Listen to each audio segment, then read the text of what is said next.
Então, é possível considerarmos todas as coisas que temos como não nossas, mas como também das outras pessoas que nos cercam? Essa era a perspectiva daqueles que formaram a igreja original, aquela igreja que a gente vê registrada em Atos. Eles tinham tudo como sendo comum. E há quem defenda que isso não é uma possibilidade para a igreja atual. Eu discordo totalmente. Eu entendo que tudo que a Bíblia descreve como sendo presente na igreja original é uma proposta para os dias de hoje. Nós podemos ter as nossas dificuldades ou os nossos apegos para viver isso. E eu creio também que, mesmo naquele tempo, havia pessoas que não se dispunham a isso, a ter tudo em comum, olhar para o outro em honra, em condição de abençoá-lo.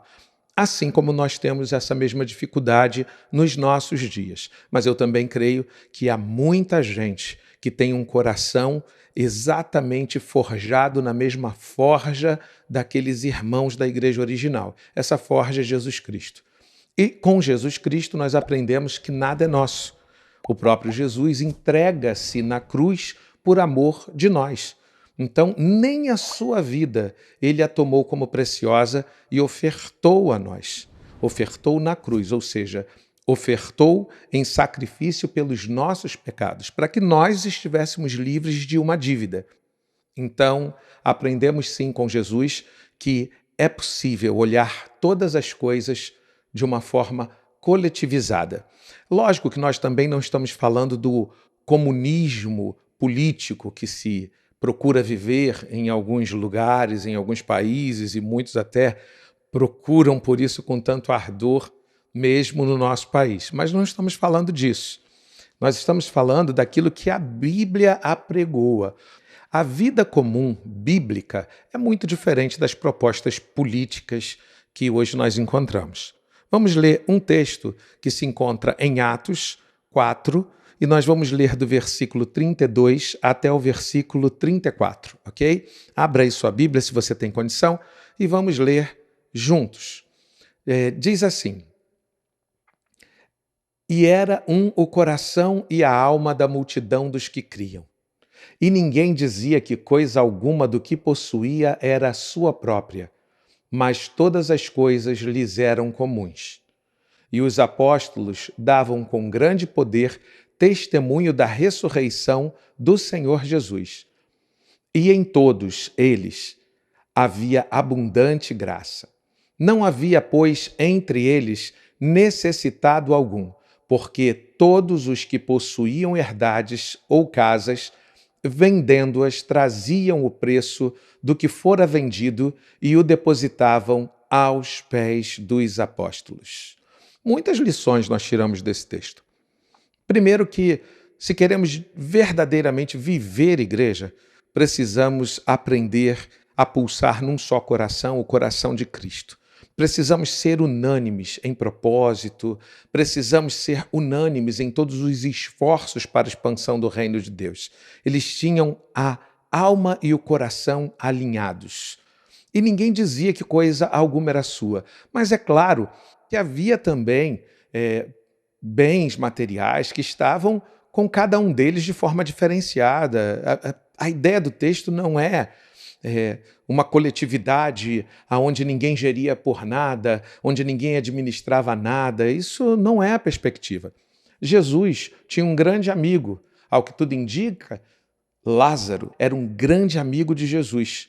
E a história aponta que Lázaro era um homem rico. E assim como alguns que foram se convertendo do judaísmo a Cristo, também traziam as suas posses.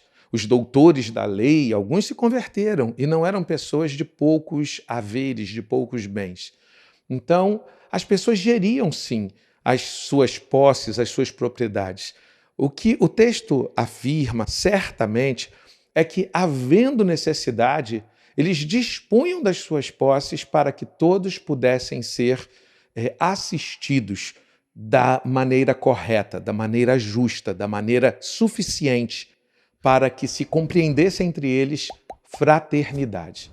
Quem é que, amando de verdade o seu irmão, vai permitir que ele passe por necessidade extrema? É justo que cada um deve viver do fruto do seu trabalho, mas circunstâncias, adversidades vêm sobre as pessoas e nós devemos ter um coração inclinado a ir na direção dos irmãos. Outra coisa que nós vemos aqui é que os apóstolos davam com grande poder testemunho da ressurreição do Senhor Jesus e em todos eles havia abundante graça. Olha, a liberalidade produz afeição, produz carinho. A liberalidade produz confiança na fraternidade que se prega. Então, aquele gesto aqui destacado de um olhar para o outro nas suas necessidades ampliava a comunhão. Não que comunhão dependesse só disso, mas isso com certeza revigorava a comunhão e não só isso. Isso potencializava a ação apostólica. E por conta daquilo que havia na igreja, também havia nisso o aquecimento do coração dos apóstolos. Qual é a liderança que não se agradará de ver a congregação caminhando na mesma disposição? Isso é tremendo. E isso resultava também na vida dos apóstolos, trazia resultado sobre a vida deles e seus ministérios. Não havia, pois, entre eles necessitado algum, porque todos que possuíam herdades ou casas, vendendo-as, traziam o preço do que fora vendido e depositavam aos pés dos apóstolos. O que significa? Também aprendemos nesse texto que não há uma possibilidade de desigrejados. A igreja, ela se sustenta debaixo de uma sucessão apostólica. Há hierarquia na igreja, uma hierarquia que não traz uma autoridade impositiva, mas que traz uma autoridade segundo aquilo que foi proposto pelo fundamento da igreja, que é Cristo. Então, ele deixa os seus apóstolos cuidam dos bispos em cada cidade, daqueles que eram responsáveis pela igreja em cada cidade, e estes traziam também suporte sobre a vida dos pastores que estavam presentes nas igrejas, distribuídas nas casas.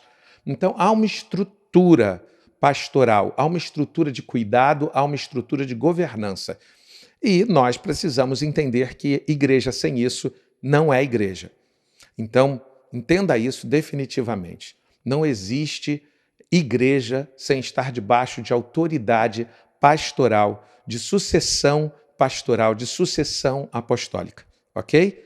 Então, não embarque nessa de ser um desigrejado. Amo a Cristo, mas não estou debaixo da autoridade de ninguém. Então, você não está ligado à parreira, você não está ligado à igreja, e a igreja é a plenitude de Cristo sobre essa terra. Não estar ligado à igreja é não estar ligado a Cristo. Cuidado com isso, cuidado, porque você pode estar vivendo totalmente desconectado, achando que por uma vida íntegra você será visto como ligado a Cristo. Olha, é indispensável. A igreja tem sua finalidade e propósito. Ela foi criada por Deus e entregue a Cristo para um propósito. E fora disso, você está indo contra a vontade de Deus. Pela sua, talvez, arrogância, prepotência, autonomia, você escolhe o nome. E outra coisa, há aqueles que falam muito sobre não entregar dízimos, não entregar ofertas, porque eu posso fazer muito bem de dar aos pobres. Deixa eu te explicar. Mesmo o cuidado entre aqueles irmãos era um cuidado que se dava através dos apóstolos. Havia uma gestão para essa ação. Havia aqueles que respondiam sobre isso. Tudo o que era trazido era colocado aos pés dos apóstolos. Então não é difícil a gente entender que a eles era submetida aquela oferta, aqueles haveres, e eles direcionavam segundo aquilo que Deus trazia aos seus corações como sendo necessidade maior dos santos, da igreja, da obra de expansão do reino.